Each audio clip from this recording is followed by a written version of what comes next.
Hello, everyone. Welcome back to the Fight Song Sports Podcast. As always, my name's Ty Hansen. Bryson Lewis joining me today. A little bit of a different scenery for me. I'm actually home on spring break back in Oklahoma. That's why you guys are getting to see the new background just in my room back home. Man, once again, we got another episode we're going to be talking about quite a lot. Getting down into tournament time for college basketball, wrapping up regular season and conference tournaments starting soon for most conferences, and some already over with, some already done. But yeah, college basketball hitting that best time of the year right now, officially into March, and we'll kick it off right there. We'll start with Nebraska.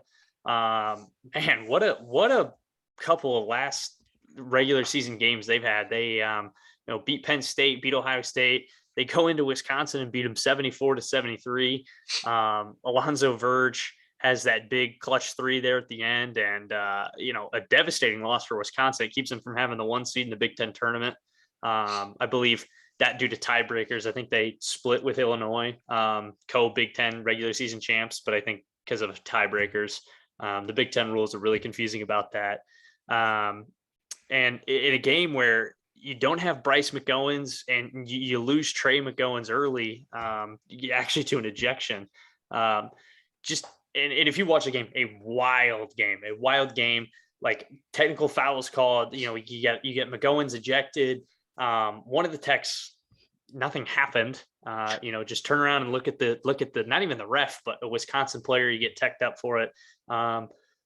Such a fun game to watch. I know me and you were texting about it. How about this momentum that Nebraska's got headed into the Big Ten tournament? What do you think about it? Yeah, I mean, it's unbelievable after, obviously everything we saw during the first 9/10 of the regular season for them. And they've just kind of turned it around. And I mean, to make the tournament, they're obviously going to have to win the Big Ten tournament, but that's pretty unlikely. But I mean, we talked about it in one of the previous episodes. It's all about building towards next season at this point with this Nebraska team. Fred Hoiberg's coming back for one more year. Maybe this builds up a little momentum, a little confidence in the team, and things get rolling next year. Yeah, I think, ever since Trev Alberts came out and said, Fred Hoiberg is going to be back for one more year, I don't think we've lost. I believe that was, I want to say before or right after the Penn State game that we won, and we won since. And, maybe that's a correlation to job security and, knows that he'll be back for next year and can relax a little bit. I don't know. I wouldn't like thinking so, because there's been some issues obviously in the past with success as well. It's not like this is, kind of a first year thing. But I agree, you're building towards next season, and but you got some momentum headed into the Big Ten tournament. They're the 13 seed. I believe last episode I had said that they were guaranteed the last spot. I was wrong about that. They have the same conference record as Minnesota, but we have the head-to-head tiebreaker on that. So I was wrong. They do get the 13 seed, which gives them a game against Northwestern in the first round. They're 0-2 against them this season, but I definitely think this is a winnable game. You just beat 3 teams who are better than Northwestern, in my opinion. Obviously, 2 ranked teams headed into this game. It's a winnable game, and it matters for both teams now. I kind of said this in a couple episodes ago as well. Like, you can kind of just flip it on cruise control at the end of the season here when, when you're bottom of the conference and it just doesn't really matter. But Nebraska's got momentum headed into this game, and I think it's a winnable game. And if they're able to get by Northwestern, you've got Iowa next. That one's going to be tough. I think that one's going to be really tough, especially with Iowa, really needing a strong Big Ten tournament run headed into the NCAA tournament. So, what's your opinion on maybe the first 2 or 3 games here? If you're to beat Iowa, you head into Rutgers, who personally I think is winnable as well. What do you think about this, the tournament and the way it's setting up for Nebraska? Obviously, 13 seed slot, just gonna have to do a whole lot to get deep in that tournament. But Northwestern, definitely a winnable game. I mean, it's almost always just a toss up between those lower seeds. Yeah. And Iowa, we've seen them play Iowa twice now, and both times gave up like 90, 92, 45, 50 points in the paint. It's just not a huge, very good matchup for them, I would say. Yeah. If they do happen to get by it, I mean, obviously they've got a lot of momentum right now. They play Rutgers. Rutgers has been playing pretty well this season. And obviously they made the tournament last year, got a first round win. it's tough to see Nebraska going very far if they make it out of the first round, but it's March and anything can happen. Yeah, for sure. I mean, not that they're going to go and win the entire tournament. I don't think that happens. But they're hot right now, and you've got that Iowa game I think circled. Obviously, you have to win the first one to get to Iowa. You got to beat Northwestern, but if you beat Northwestern, um, Iowa has not been a good matchup this year. But if you're able to sneak by Iowa and keep that momentum, I think Rutgers is a winnable game. Rutgers is a very good team, I think, but they're not the strongest in the Big Ten. I think that's a winnable game. I think Wisconsin and Ohio State are both better teams than Rutgers, and you just beat them both.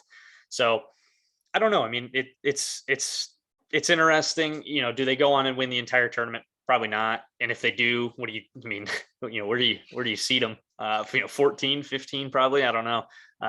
But long shots. But as you mentioned, it's all about working in next year. And if the season was going to end anyway, I think this is the way you want it to end. Even if it's a first round loss to Northwestern and we lose by a couple points, I think you're still going out on a high note. And you head into that offseason, kind of mess that is. What do you do with the McGowans, or more kind of what do they decide to do? But you just got to focus on the next game. And at this point, it's survive and advance. You hear that every year in March, and that's what it is for Nebraska right now. And not just Nebraska, obviously all the teams. But it'll be a good way to wrap up the season, I think. We'll head over to the women's team now. They should be getting in to the tournament. They had a pretty fun Big Ten tournament. Took down Illinois in the first round. Went on to beat a very, very good Michigan team in the second round. Ultimately fell to Iowa. This is a performance I think they really needed headed into March. They were kind of projected as a 7 seed the past couple weeks and haven't really moved much around there. Today they actually were bumped up to a 6 seed, which I believe is like the first time I've seen them at a 6, in the past couple weeks. They're penciled in against Washington State right now, which would be in the Spokane region, but would be in Austin, Texas for the first 2 rounds. I mean, a good Big Ten tournament, I think, to wrap up your conference play and head into March, the tournament that is with a little bit of momentum. I mean, they got a big win there against Michigan, and we've seen them beat a couple top 10 teams already this year. What do you think about this team, especially as a 6 seed? I think is pretty interesting. Headed into the NCAA tournament. What do you think? Yeah, I think the jump from the 7 seed to the 6 seed could be huge for them. It obviously buys you a little bit of time. You're not the 7 seed, so if you win your first round game, you have to play the 2. You still have to play the 3, but I mean, you'd rather play the 3 than the 2. And they've obviously beat some very, very good teams, top 10, top 5 teams at the time. And they're a team that could maybe surprise a couple people and get maybe a little Sweet 16 run, maybe Elite 8. You never know. Yeah, I agree. A couple episodes ago, we had mentioned that, women's basketball goes pretty chalk, which, is good for your first round matchup when you're the higher seed. But, playing a 3 seed is always very, very tough, especially when it is going to be in Austin, Texas, and you have to play Texas and, especially just Texas athletics as a whole. The fan base will be there, they'll support. Probably one of the best fan bases in the country, biggest followings in the country.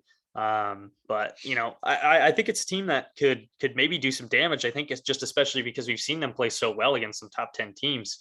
And that means something in March. I mean, you're playing all top 25 teams once you get into those later rounds. You don't have any more, sleeper games or games against real weaker opponents. Everybody in the tournament, it's pretty much an equal playing field, both men and women. You might be the higher seed, but that doesn't really mean much when you get into March. You gotta bring it every game. And I think this is a team that may be able to kind of shake up that region a little bit and be not a super low seed, but a little bit of a lower seed that can advance pretty far, and hopefully make a deep run to, Elite 8 or something. So I'm excited to see how this team shakes out. When is the women's bracket released? I'm not sure. Is it the same Sunday as men? I don't believe so. I could be wrong. I'm not sure when the full bracket gets released, because I know not It every is Yeah, I believe it is that same Sunday. Is it that same Sunday? Yeah, I believe so. Okay. Yeah, so this coming So Sunday. yeah, so we'll get to see. I believe that's the 13th. Get to see Yep. what, obviously, obviously this is all just projections. I say they're headed down to Austin. Obviously, could go somewhere else. That's just a projection. But we'll see on Sunday where they come out, and hopefully they get a good seed in a good region. Yeah, absolutely. We'll just have to see how it plays out. And we'll go ahead and flip it over to the OU side of things. And we said a couple episodes ago they probably needed to finish out 3-0 the regular season. They played three of the weaker teams in the Big 12, and they did just that. Obviously, we covered their two wins against Oklahoma State and West Virginia last week. And on Saturday, they went to Manhattan, Kansas, and beat K State 78-71, which is a place they hadn't won in 10 years since before Lon Kruger took over. And Mo Gibson gives you 29 points. He came back alive. Another big game for him. Obviously, had one of those against Texas Tech in their first matchup. And then Tanner Groves also gives you 14 points. Anytime you got two guys combining for essentially 45 points on the road in Big 12 play, you'll take that all day. And they pull out a win. Um, Winning that game gave them the 7th seed in the Big 12 tournament, so they avoid that first playing game that gives you Kansas if you win it. Mm-hmm. And they're going to be the 7th seed, so they'll be matched up against Baylor on Thursday night, and they're probably going to need to win that game to make the tournament. Otherwise, they're going to need a lot of help. Yeah, I definitely think that is a almost must-win game there against Baylor, and unfortunately, you get the reigning national champs in a must-win game. That's tough. I definitely think I like Baylor in that game. But in the game against Kansas State, me and you were texting about it. Mo Gibson drops 29, and we saw him put up a big number, or just a couple weeks ago against Texas Tech, and then just went off the planet, just non-existent in the next like 3 or 4 games. I mean, I think he had like 5 points in the next 3 or 4 games combined. That can't happen this time. This is a guy that we've seen score upper 20s and 30s, a lot this year, and he needs to have another big performance. I've said it, since we've been covering this OU team headed into the end of the season here. Somebody's got to step up and do something for this team. And it's been him in the big games. It's been Mo Gibson in the big games, and I think he's got to step up against Baylor, and he can't have another dud performance. He needs to come out and he needs to show out in a must-win game if they want to get into the NCAA tournament. I think they're right on that line right now, and I think they're on the wrong side of it. But I think a win against Baylor is convincing enough to get them in. Yeah, absolutely. Obviously, Baylor, I believe, in most places is slotted on the 1 seed line right now. And like you said, reigning national champions, it's going to be a very difficult ask. Both times it wasn't particularly close. I believe 10 and like 15 or so in both of those matchups. So if they do beat Baylor, look at the Tech ISU winner. Two teams they split with this regular season. And I mean, I guess we'll see where it goes from there. They're currently on Bracket Matrix. For those of you out there that don't know, Bracket Matrix takes all the general bracketologists together and um, throws out a compilation of all those, and they're in the first 4 out on there. So they absolutely need to win on Thursday night, and we'll see where it takes them. We'll see if they can pull that out. Obviously, can't have Mo Gibson disappear, and we'll just see what happens. Maybe if they don't win, they'll probably be in the NIT. I don't think OU would want to host. If they get selected as a host, they may decline just because attendance has been very poor down the stretch. And you've got women's gymnastics that's going to host a few rounds in the NCAA tournament, and women's basketball potentially hosting. But there was also some big news that Fran Fraschilla put out there, the ESPN college basketball commentator, and he said that Elijah Harkless spoke with him and told him he would be returning to OU for sure, and Tanner Groves was also the same. And he also said Mo Gibson was probably going to test the pro waters, but would be most likely to come back, which obviously very huge. That's, I mean, 3 of probably your best players, and probably just build towards next year. If you make the NIT, maybe move Jordan Goldwire Sr. To the bench and let Bijan Cortez run things a little bit, and we'll just see where it goes. Yeah, I mean, anytime you're able to get guys back, who are on the line, it always helps headed into next year. I definitely think that getting those guys back is going to make this team a lot better next year, and especially if they're able to sneak in and get a little bit of NCAA tournament experience. headed into next year with, with that experience, you gotta love it. And I think this is a team that could be really dangerous again next year. And maybe instead of being a first 4 out team, you're pretty much comfortably in, and you can make a little bit of a run in the NCAA tournament. Yeah, absolutely. There's likely to be a couple roster shakeups, guys we don't expect to leave, but Yeah. they're definitely going to need to hit the portal regardless. They definitely need a big man other than Tanner Groves, someone that can get down there, grab some boards, because that's been a place where they've really, really struggled all season so far. So we'll see how they wrap up the season in the Big 12 tournament, and we'll discuss that on the next episode and see if they make the tournament, if they make the NIT, what happens. We'll go ahead and flip it over to the women's side of OU now, though. And they split the last 2 games of the regular season, 79-76 win over Oklahoma State and 73-67 loss to Kansas.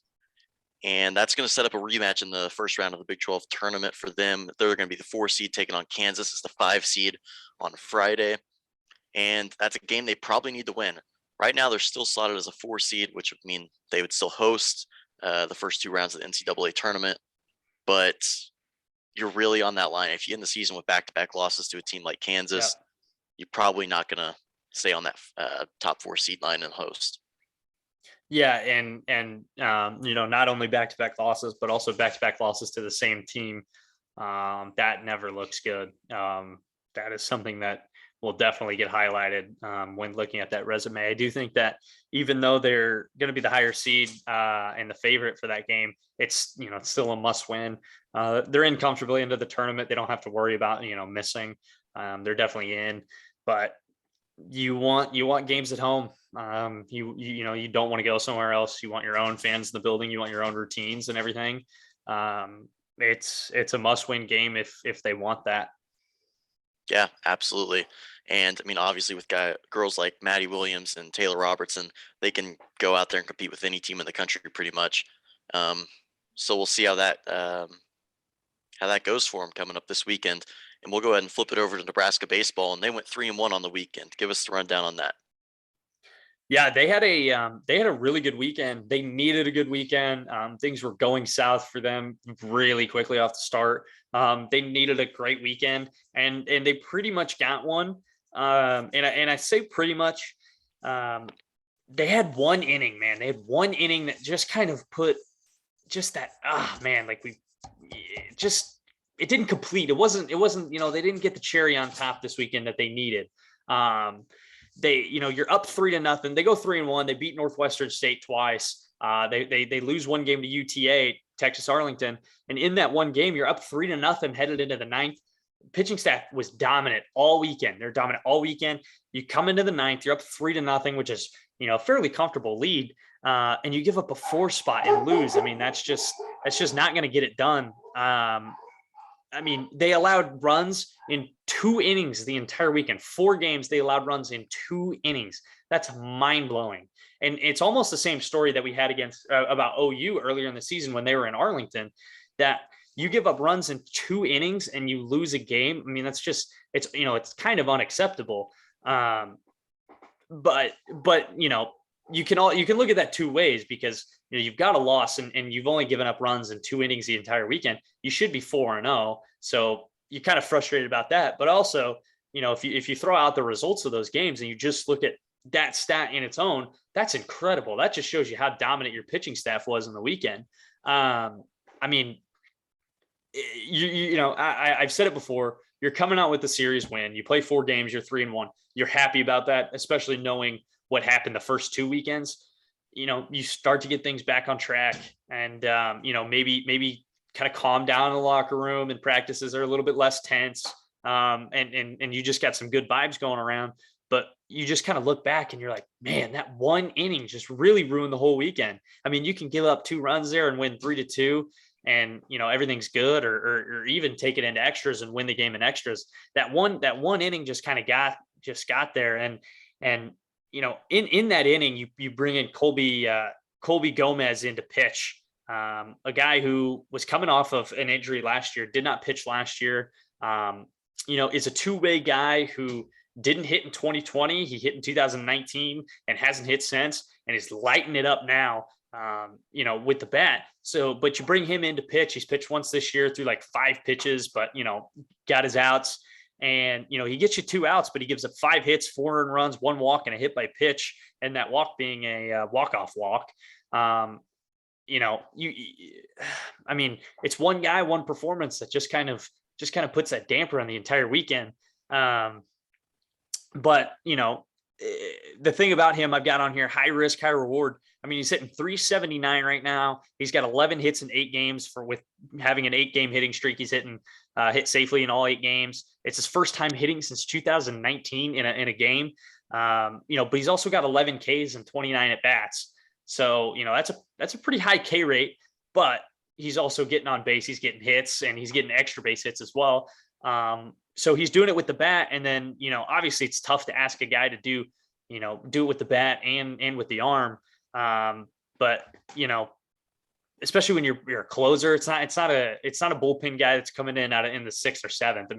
You got the job in the 9th. You gotta be locked down, and, you might give up 1 or 2 and have a bad outing, but if I give you a 3-run lead in the 9th and you're supposed to be the guy in the 9th, you can't give up 4 runs. He got hit around a little bit, but he's doing it with the stick. You got to love what he's doing there. He's getting quality at bats together. I'd like to see that K rate down a little bit, but I think you just got to bounce back and transfer that confidence from the hitting into pitching, and just kind of wash that performance.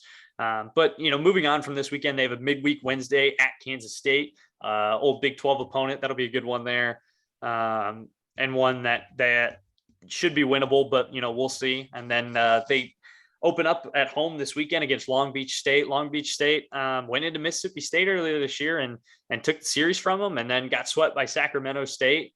After this is a powerhouse mid-major school. These guys are no slouch. They're coming all the way from California to come play in the cold Midwest. You've got 12 home games in a row. They got to get things going here. And I'm going on a rant. I'm rambling on here, but what do you think about this Nebraska team and them starting to turn it around a little bit this weekend? Yeah, obviously we discussed before the season started, they had hopes to host a regional, and they had a rough start. And I think going 3-1 this last weekend is obviously going to really help stabilize things. Like you said, less tense practices. And anytime you can get on a little bit of a roll like that, you can really turn your season around. And obviously you got K-State, I believe tomorrow. Is that what you said? Wednesday. I think on Wednesday, yeah. Which is tomorrow. But yeah. And K-State picked, I believe, 7th in the Big 12, just below Oklahoma. So it's a very winnable game. It's obviously on the road. You never know what can happen. But you need to win that midweek game, kind of continue your momentum into the weekend. And like you said, 12-game home stretch. That's something they've really, really got to capitalize on and keep their momentum rolling.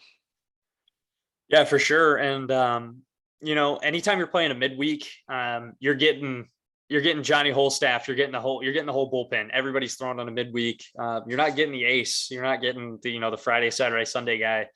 You're getting a reliever that can hopefully give you 3-4 innings, and then the bullpen takes it from there. And, when the bullpen was as dominant and really the whole pitching staff was as dominant as it was this weekend, you got to like your chances headed into that game, knowing that it's going to be a battle of the bullpens, and usually midweeks are some higher scoring games. Hopefully your bullpen can lock it down, maybe give up, 1, 2, maybe 3 runs, and you can just outscore them that way. And the pitching staff does their job, but, got things headed on the right track, and they got to continue that headed into K-State and Long Beach State, in the midweek and into this weekend. So we'll hopefully they can continue that hot streak and start to turn their season around. But we'll hop it over to OU. A disappointing weekend.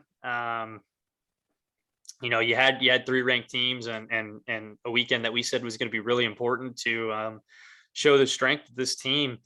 And that LSU game, I think, really just kind of got things started off on the wrong foot. You had taken into extras, and it was a great game. This LSU team is phenomenal this year. Just watching them, they got a great team, one of the best teams in the country. You take it into extra innings. You got a 4-3 lead in the 10th, and a chance to win. You get I believe they're ranked like 8th in the country right now. A top 10 win. To start the weekend series against 3 ranked teams, you got to love that. And unfortunately, you lose on a walk-off home run, and it just kind of sets the negative vibes for the weekend. Just right off the bat, and knowing that your games are just as hard the next 2 days. What did you think about the whole weekend, but really specifically the LSU game and how that ended up? Yeah, it was a game they probably should have won. I believe they out hit LSU. They were up 1-0 for a couple innings, and they were up 3-1 for a while until the 8th, and they gave up a 2-run home run to tie it at 3-3 and eventually send it into extras. But you go into the 10th inning and you're in the lead, and you got to feel good and you got to expect to win that game. And obviously, they end up giving up a walk-off home run. And it's just, we came into the weekend and we talked about it. You want to go 2-1. 1-2 is probably more likely, but 0-3 is absolutely a possibility. You're playing 3 ranked teams. You're not super proven. You've had a couple bad pitching innings, and we kind of saw the same story all weekend. You got to wonder if that giving up a walk-off home run really took the confidence out of them, because they immediately came out against UCLA and gave up 6 runs in the first inning. And from there, I think the weekend, it was probably, they were already probably ready to get out of there and get back to Norman. They obviously give up 6 in the first, like I said, and then they give up 6 more in the third inning, and they're immediately down 12-0. That's 12 of the 15 runs they gave up in that game just in 2 innings alone, which it's kind of that same story, that Arizona game that first weekend, and it can't happen, especially when a guy like Skip Johnson is your coach and his background of pitching, it just can't Yeah. happen. Yeah, I totally agree. You lose a heartbreaker against LSU, and I think that's kind of where good teams and great teams kind of separate themselves. Great teams are able to flush it and learn from it, and good teams, maybe let it affect them the rest of the weekend. I mean, you come out in the first inning against UCLA, you're playing a great team. This UCLA team is loaded. They're going to be really good this year. They're going to go deep, I think, in the maybe even into the College World Series when we get there. But you give up 6 runs in the first inning. I mean, you're starting off down 6. That's tough. I mean, it's tough to win a game scoring more than 6 runs across 9 innings, and you give yourself a 6-0 deficit right off the bat. I mean, especially after losing on a walk-off homer the night before, that's tough. It's tough. And then even in the third, you give up another 6 in the third. And you look up, and after 3 innings, you've given up 12 runs. You're a third of the way through the game and you're giving up 12 runs. That's not good. It's demoralizing. Especially when you're throwing guys out of the bullpen out there, and it seems like every single one of them is getting shoved. When the next guy's coming in, and you just watch the 2-3 guys before you get rocked. It's like, well, like that's I don't want to come into this. It just kind of sets the tone, and we said it. I mean, they got 3 great teams this weekend, and it was a good chance to prove themselves and see how good this OU team was, because they started off so hot. But that the LSU game didn't help, but also it was close, and maybe okay, we lose it, but it was close. And then the first couple innings of that UCLA game just really, I think, just started kicking dirt on them. I mean, that's tough to come back from, and that attitude in the dugout goes south really, really quick, really quick. That's not a fun dugout to be in. Yeah, absolutely. And then it just kind of carries over into Sunday. They lose 8-0 against Tennessee, and it wasn't quite the big innings they were giving up. It was run 1 here, another 1 there, 2 there. And I mean, I think they kind of expected it going into that last game. Obviously, another ranked team, and just couldn't get the job done. And like we said, 0-3, you're obviously very, very disappointed, even though it's 3 very good teams, all ranked. And you come into Tuesday, and you're playing Dallas Baptist, a team that's come to Norman and beat you in the past few years. And they were up 7-1 after 5 innings. They looked like they were dominating, and then another big inning they give up. Just same story. Braden Carmichael came in relief, and he walks the bases loaded and gives up a grand slam. And it's just 5 total walks in that 6th inning. It's just continuing 1 inning struggles, just really biting this team in the butt. Yeah, for sure. And I just want to take a moment to look at the schedule real quick.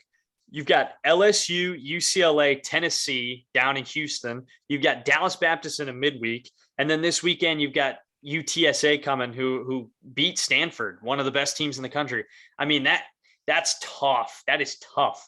And, you pick up a win over Dallas Baptist there. I mean, that Dallas Baptist team is legit. They're legit every single year. This is a Division II team that is only Division I in baseball, and they're legit every single year. I mean, that team is loaded. They're, another mid-major that is a staple in the tournament every single year. And you win. It's not pretty, but you win. And I think that's the important thing.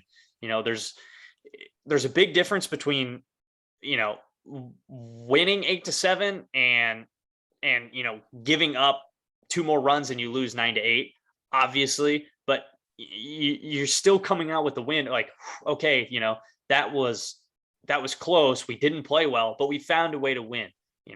Teams, when you're struggling, and especially after going 0-3, that was a game they could not lose. They had to win that game. You can't lose 4 in a row, especially with the way the weekend went.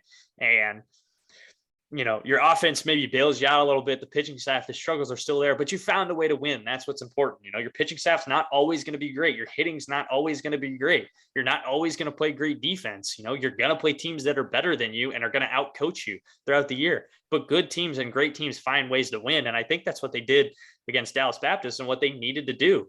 And, it's not pretty, but not every single game has to be pretty. A win is a win, and you walk out of there and you're happy you won 8-7. That's all that matters. But they got to bring it this weekend. This UTSA team is legit. They beat Stanford, who is a top 10 team in the country. They got to bring it again this weekend. Yeah, absolutely. They're 6-5 now.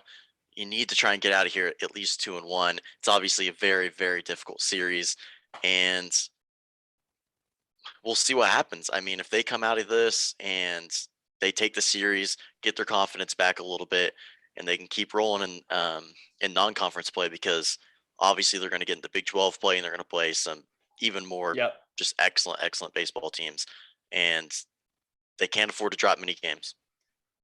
Yeah, and that's the thing about this weekend. You play 3 different teams that are all ranked.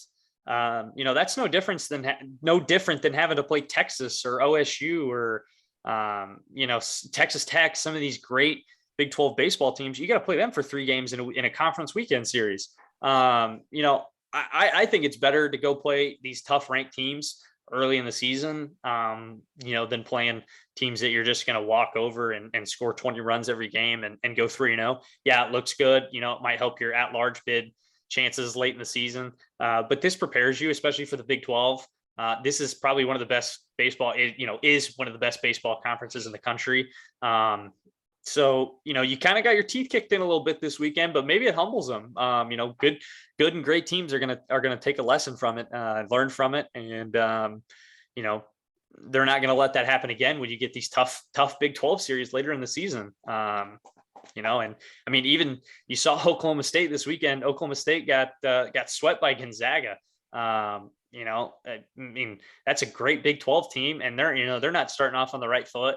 And if you catch them at the right time, you can't let your season go south in early in the season. I mean, it's a long season. College baseball, you got a long season. But games like this prepare you. Games like this prepare you for those tough series, and you just got to learn from it and not let it get to you in a bad way. So. Yeah, absolutely. So we'll see if they can take care of business this weekend, and see where they come out. So we'll go ahead and switch it over to the softball side of things, and we can start with Nebraska softball. And they had a pretty good weekend this weekend. Yeah, also 3-1, same as the baseball team there. They were at home this weekend. They had Wichita State and South Dakota State. 2-0 against Wichita State, 1-1 against SDSU. In the game they won, Olivia Farrell was a 1-hitter against SDSU, a phenomenal game. They were able to pick up a big win there. This offense is still lighting it up. I mean, you go look at the offensive categories for the NCAA, and they're just all over there. We got a couple girls hitting over 400.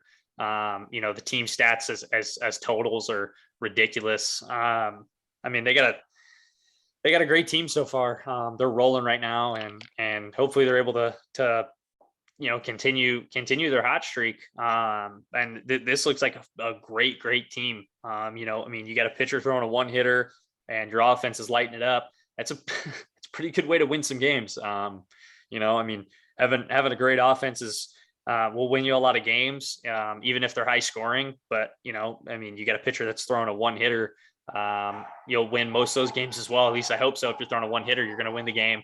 But they got a trip to California they're taking here. They go to Cal State Fullerton and Long Beach State, tournament hosted by both of them. They've got Sacramento State, Fullerton, Boston, University of Central Florida, and Long Beach State all out there. That's coming up this weekend. And then after that, they're going to stay out there, and they've got a midweek versus San Diego, obviously at San Diego on Tuesday. They got 2 games there. So they got quite the trip headed out to California, escape the, brutal marches of the Midwest and Lincoln, Nebraska, which are just not very fun.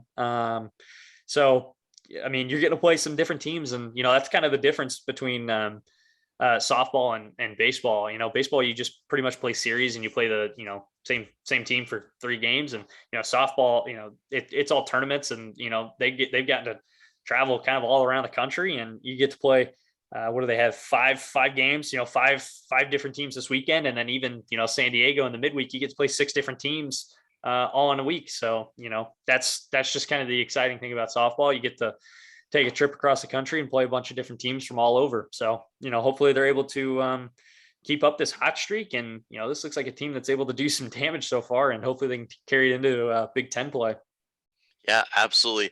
And 6 very winnable games coming up for them. Yeah. And obviously almost every single game is winnable when you've got complimentary ball being played. You've got excellent pitching, excellent offensive performances, and probably not going to go undefeated. It just, most teams don't when you play that many games. It's hard. But if you get out of there 4-1, 5-1, whatever it might be, you got to look back on that as an excellent week and trip out to California. Yeah, for sure. And enjoy the weather too. 75 and sunny every day. So yeah, absolutely. We'll throw it over to the Sooners softball team. They're just, continuing their dominance. What do you got on them? Yeah, they run rule Minnesota 9-1. That was their only matchup they've played this past week since the last episode. And Jocelyn Allo is still one shy of the home run record. And, she's just getting walked left and right. Obviously, lots of videos making the rounds on social media.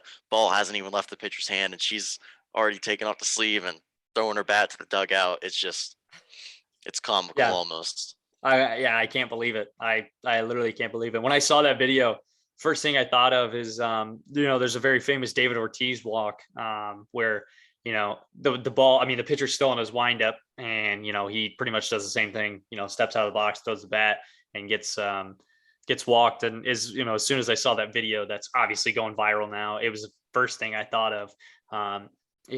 It's crazy. It's crazy to see, a college hitter being respected like that. We talk about, comparing her to Barry Bonds and David Ortiz. These are like baseball Hall of Famers that we're comparing her to. And I don't know that in either baseball or softball, not to compare the two, obviously, very different in hitting, but I don't know that we've ever seen a college player this dominant. We say it every week, and you look at her stats online, and it's video game numbers. She's eventually going to get that one home run. It's got to be frustrating for her, knowing you're going to go out there and pretty much just get walked most of the time.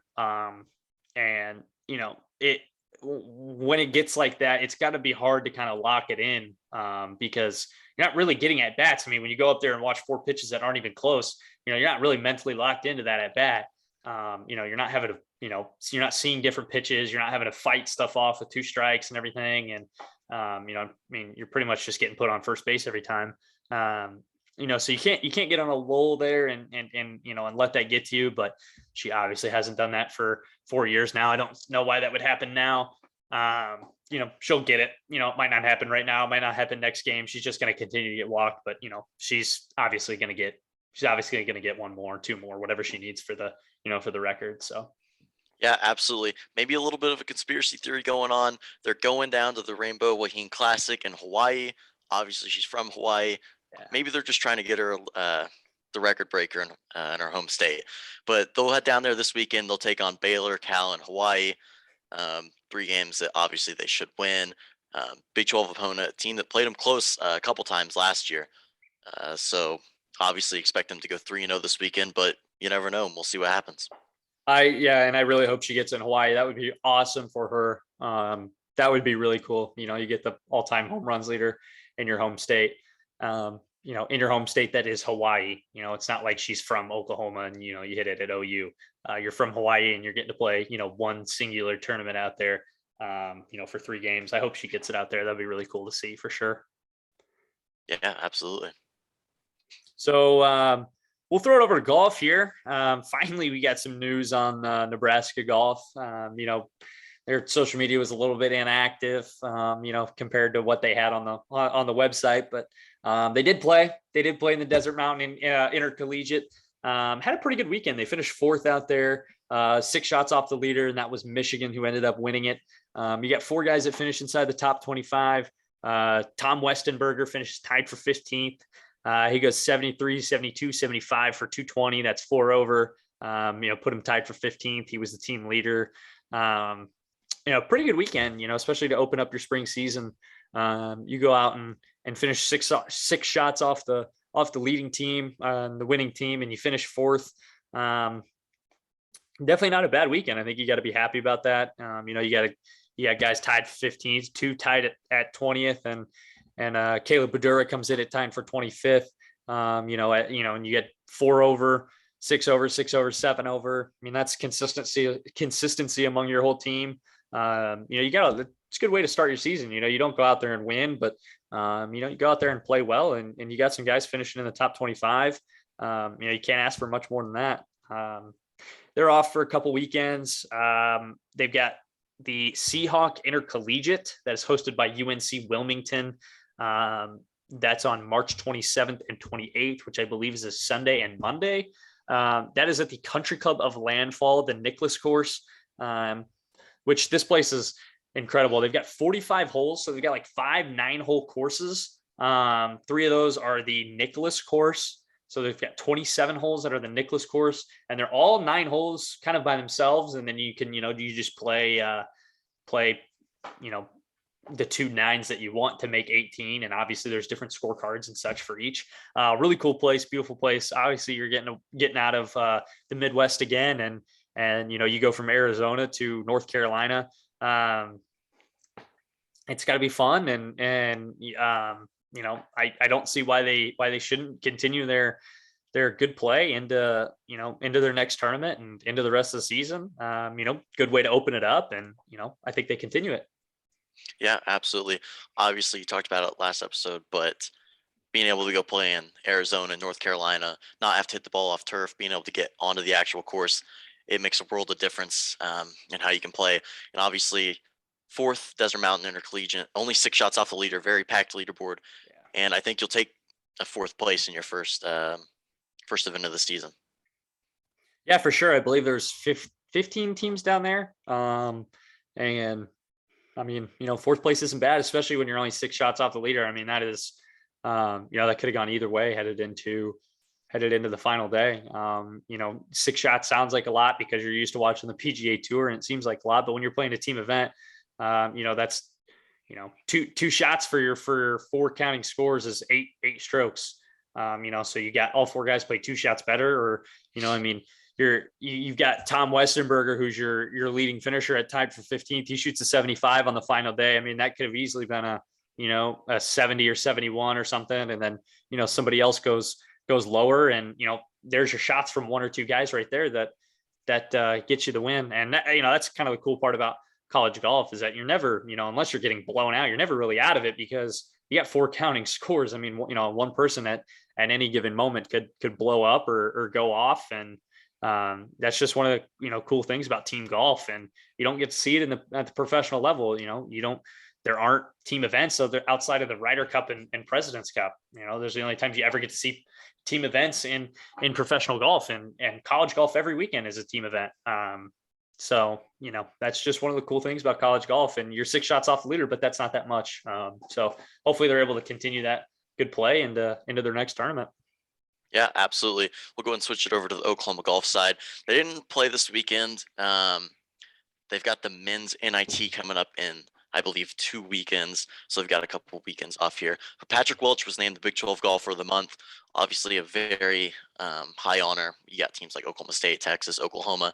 And I mean, he's played very well. We've documented it on the last couple episodes. So we'll see if he can continue his tear right now down the stretch of the season.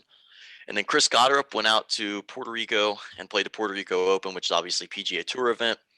And after he won the Puerto Rico Classic a few weeks ago for Oklahoma, and he finished tied 7th, first PGA Tour event, obviously very, very good start. And he was 3 off the lead entering the weekend and kind of fell back a little bit, finished at 11 under, but I mean, tied 7th in your first professional event in PGA Tour as an amateur is very, very good. Yeah, that shows you how good this OU team is. And when we talk about them every time, I'm so high on them, and I compare them to other college golf teams. Here's your number one, goes out and finishes in the top 10 in a PGA Tour event. I mean, these guys are legit, and like when I say these guys are good, I don't just mean college good. I mean professional good too. These guys are legit. You got a guy. I mean, this week was incredible for Oklahoma golf, even though they didn't even play. You got a guy who comes in as the Big 12 Golfer of the Month, and has set the school record for lowest round. He's got the home course record at Jimmy Austin, and then you've got a guy go play in a PGA Tour event as an amateur. Fortunately, he's able to get into that. Because he was able to win down there, and it finishes tied for 7th in the top 10. I mean, that just shows you the strength of this program. I mean, it's incredible. You got a guy is the Big 12 Golfer of the Month, and then another guy finishes top 10 in a PGA Tour event. I mean, it was the alternate event this weekend. It was not, obviously not at Bay Hill, so you don't have the big names there. But these are professional golfers. I mean, these guys are the best in the world. You're not the 100 best that go play in Bay Hill, but you're the next 100 best that are playing in Puerto Rico. These are the best golfers in the world, and your number one's finishing tied for 7th. That just shows you the strength of this team. I mean, it's incredible how a college golf team is this loaded. I mean, they're number one in the country right now, and as long as they continue to play as they are now, I don't see that going away. Yeah, absolutely. And we obviously expect big things from them down the stretch in the season. Came up short last year. Maybe they get a little redemption this year. We'll just have to see what happens. And the OU women's golf team, they have the Clover Cup this weekend in Mesa, Arizona. Obviously, not a great start to their season. I believe finished 8th last weekend in the same event the Nebraska women were at. Yeah. But I mean, this is another opportunity to get out there, play golf, and I believe there's a couple very good teams out there. Arizona State hosts it. I believe they're top 5 to 10 in the country on the women's side. So a good opportunity for them this weekend. Yeah, for sure. And we continue to say it, anytime you're able to get out and play some good courses, and in the late winter, early spring. Fortunately in Oklahoma, Jimmy Austin is a fantastic place, and the weather is a little bit better, but it's not green. I mean, the grass down here in March isn't green, it's brown. And psychologically, visually and emotionally and everything, it's a little bit different. So anytime you're able to get down there and you're playing on green grass, and you're in prime golfing season down there in Arizona, things change, and it's one of the good parts about golf. You get to go play in good weather pretty much every time. You're never really playing in bad weather. But a fun trip that fortunately they're able to make. Yeah, absolutely. So we'll see how they finish that up this weekend. And we'll go ahead and toss it over to Bracketology now. Obviously getting into conference tournament time. Some tournaments have already wrapped up. We've had some incredible buzzer beating moments so far already, and I assume more to come. Yeah, for sure. This obviously with conference tournament starting and wrapping up, they're all kind of staggered. They're never really at the same time. A lot of teams are on edge. This is a very nervous part of the year for a lot of teams. And you don't want to leave your fate of your season in the committee's hands. You want to take care of it yourself right now in the conference tournament. And there's been a couple teams do that already with conference tournaments that have wrapped up. One of those being Tennessee Chattanooga. They play in the Southern Conference. They made it to the championship game against Furman, and I'm sure everybody's seen it all over SportsCenter and ESPN. They hit an incredible buzzer beater to end Furman's season and send Chattanooga into the tournament. This is a team we talked about earlier this year, a few episodes ago. That was kind of one of our teams to watch, and we're very, very close to missing the tournament if they don't beat Furman there. Fortunately, are able to hit that incredible buzzer beater in overtime, and secures their bid. They don't have to leave it up to the committee; they're in for sure. Right now they got them penciled in as a 13 seed versus Providence in the Midwest. Providence, another team that we've talked about that is, I think is going to be really good this year in the tournament. It's a tough matchup, but I also think that it's a matchup that they could win. I mean, this Tennessee Chattanooga team is legit. They're really good. They're really good. Yeah, absolutely. And obviously a heartbreaker for Furman. I mean, just seconds away from NCAA tournament bid, and it just ripped away from you at the last second. And I mean, even tonight we had a game earlier, Northern Kentucky and Wright State. Northern Kentucky was expected to win that conference tournament, and they were penciled in as an automatic qualifier. And they hit a three with like 10 seconds left to take the lead, and then they ended up giving up a buzzer beater to Wright State, and Wright State steals the bid from them. And that's what March is all about, and it's just exciting stuff. And obviously another team that we've talked about is Wyoming, a team that we really like, potential bracket buster this year. And they're in the last four in right now, and they play in the Mountain West Conference. They've obviously got Boise State, very good out there. San Diego State, UNLV is obviously a traditional power as well. And they're matched up as a 4 seed in that tournament, and they take on UNLV, who's obviously going to be a difficult matchup, and they probably need to win that game. If they drop that first round game, they're slotted as a 12 seed in a play-in game right now against Xavier, and if they drop that first game, they probably won't make the tournament. So it's going to be an interesting week for them as well.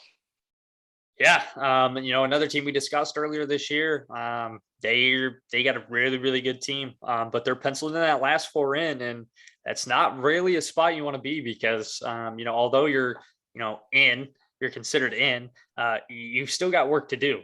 You can't go and lose in the first round, or lose a game you're projected to win. You got to take care of business, and unfortunately for Wyoming, they're in the position that even if they do take care of business and get in to the tournament, they're penciled in that play-in game. You don't make it right into the 64 teams. You're stuck in the 68, and you got one of those play-in games against Xavier too, another really good program. You want that automatic qualifier. You want to win that conference tournament, and not leave it up to the committee. Yeah, absolutely. And another team we touched on just a little bit earlier is Rutgers, and they're in the last four in as well. Another 12 seed playing game versus SMU. They've got the 4 seed in the Big Ten tournament, and you just can't lose to a lower seed. It's a lot of pressure on them. Obviously, I said earlier, they've played some good basketball this year, and they're a team that had that experience last year, going to the tournament, winning a game, I believe against Clemson in the first round last year. And it's March, and you got to make something happen. Obviously, these are two teams that if they lose, they'll probably help Oklahoma out just a little bit, but we'll see what happens. Yeah, for sure. And, I think that's one of the crazy things about this Rutgers team. They're 4 seed in the Big Ten tournament, and, they're not guaranteed to get in. Fortunately, they don't have to play a couple of those extra games that the Big Ten tournament gives you.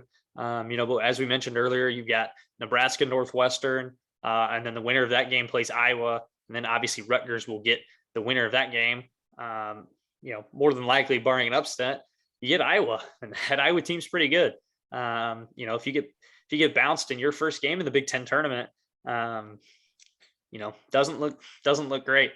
It's tough. To me, looking at it, if I just see 4 seed in the Big Ten tournament, I'm like, okay, yep, they're, you're pretty comfortably in, especially in the Big Ten. You're one of the top 4 teams in the Big Ten. Yeah, you're all right. But that's just not the case this year. And you're stuck in one of those play-in games right now. They got them penciled in against SMU. Man, that's the tough part about March. You just never know. Yeah, absolutely. So we'll see how those teams fare. coming up this week and this weekend. And then the last point we've got here is the battle for the 1 seeds. Obviously, Gonzaga's probably already got one locked up. They're up at halftime against St. Mary's right now. And I mean, losing that game probably still won't knock them off the one seed line. Then Arizona also probably already got a 1 seed locked up, more than likely, unless just something disastrous happens this weekend for them. But Baylor and Kansas and Auburn and Kentucky, those are 2 teams. Obviously, Baylor, Kansas, Big 12, Auburn, Kentucky, SEC, and just really the 1 seeds are up for grabs there. It's really going to come down to who makes the deeper run in their conference tournament. Yeah, for sure. You mentioned Gonzaga, that West Coast Conference, that tournament. I don't know if you've seen that bracket. It is just ridiculous. I don't know why they decided that was the way they're going to play their conference tournament. Gonzaga and St. Mary's, the 1 and 2 seed there, obviously kind of get helped out a lot. Don't have to play a lot of those extra games. But I agree. I think they're pretty much in. I don't see anything knocking them off of a 1 seed, but it comes down to conference tournament time. And even though these teams are guaranteed to get in, you want that 1 seed. I mean, you want to be the 1 seed in your region. We've only ever seen 1-16 beat a 1, but just last year we saw Oral Roberts, a 15 seed, make a run. There's a big difference between a 16 and a 15 seed that you're playing. We've seen 15s beat 2s. Doesn't happen a lot, but we've seen it happen, and we've only seen a 16 beat a 1 time. There's a big difference there. As a 2 seed should be fine, but there's a little bit more doubt there, and you don't want to take that on. You want to take care of it and make sure you got the 1 seed. Yeah, absolutely. And you want to play closer to home that whole time until you get to the Final Four, because teams like Kentucky, Kansas, Baylor, those teams will all travel very, very well, even regardless if they don't get a 1 seed. But playing that much closer to home gets you more of a crowd advantage, and those are obviously all passionate fan bases.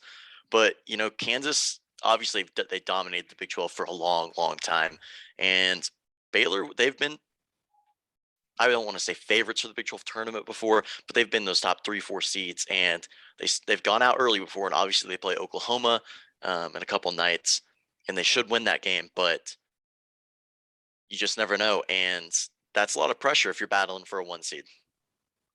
Yeah, for sure. And that's the thing about March and this time of the year. There are very few teams that pretty much just have everything penciled in. Gonzaga kind of in that spot right now, fortunately, where, this game doesn't, means a lot. You want to be the conference champs, but, doesn't really mean a whole lot. Whether you're, these teams are all guaranteed to get in. But you're still kind of on the edge of your seat because you got some work to do to be a 1 and get that higher seed. You don't have any more coast games, any more cupcakes. They all matter now. Every single win matters, even if it's in the first round of your conference tournament, like Baylor against OU, they got to win that game. If you want that 1 seed, you got to win. If you get bounced first round of your conference tournament, you're probably not getting the 1 seed. So. Yeah, absolutely. So we'll see how things shake out this weekend and how the bracket comes out. We'll probably do our episode next Wednesday, the day before the tournament, where we'll give our picks and everything, but we'll just see how everything comes out. Yeah, obviously bracket released on Sunday, Selection Sunday, one of the best days of the year for college sports, and one I love, and some of my favorite days of the year coming up. I always get pretty anxious after the bracket comes out. I make about 8 brackets before the tournament starts, do tons of research, and I'll have it again this year, and we'll have our picks for next episode, and get a little March Madness exclusive episode, and what we think about all of our matchups. It's gonna be fun. This is probably, everybody who loves college sports, this is probably the best time of the year for pretty much everybody. I mean, I don't know that there's anybody that hates March Madness.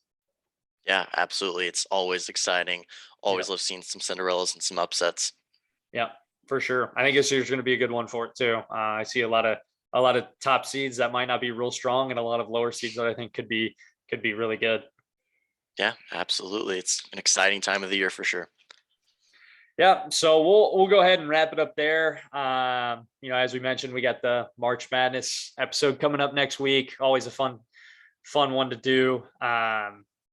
You guys can check us out on SoundCloud, YouTube, Twitter, and Instagram. Make sure I got all those in there at Fight Song Sports.